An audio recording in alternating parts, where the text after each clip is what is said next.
Two friends were eating street food late in the evening. While eating, the first friend began sharing a past experience in a funny manner. The second friend listened as he enjoyed his food, but in the middle of the story, he suddenly burst into loud laughter.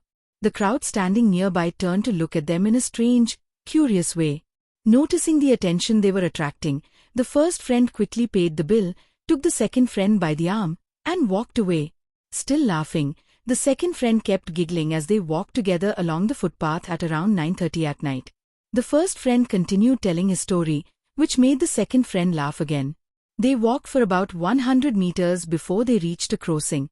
Both waited at the signal for the green light so they could safely cross from one side of the road to the other. When the signal turned green, they looked both ways before stepping onto the road. While they were crossing, a mini truck suddenly sped past from the wrong direction, startling everyone.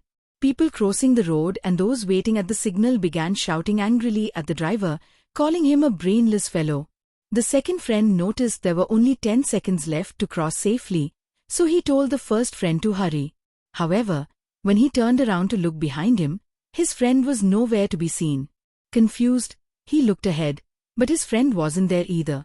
Suddenly, a group of people started running toward him. He thought they were coming to attack him, but when he looked around in fear, he saw his friend lying on the road, bleeding badly.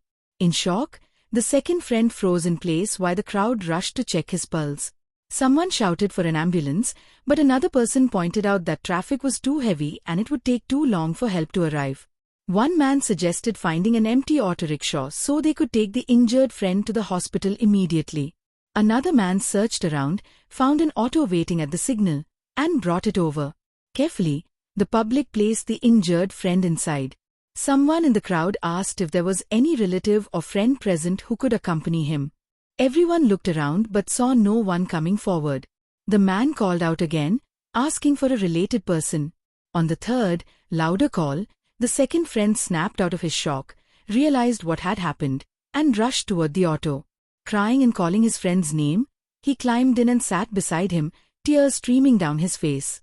Seeing the distressing situation, a few people from the crowd decided to follow the auto to the hospital. Next scene I will upload in next video. Thank you for watching. Subscribe for more videos. Don't forget to like and share.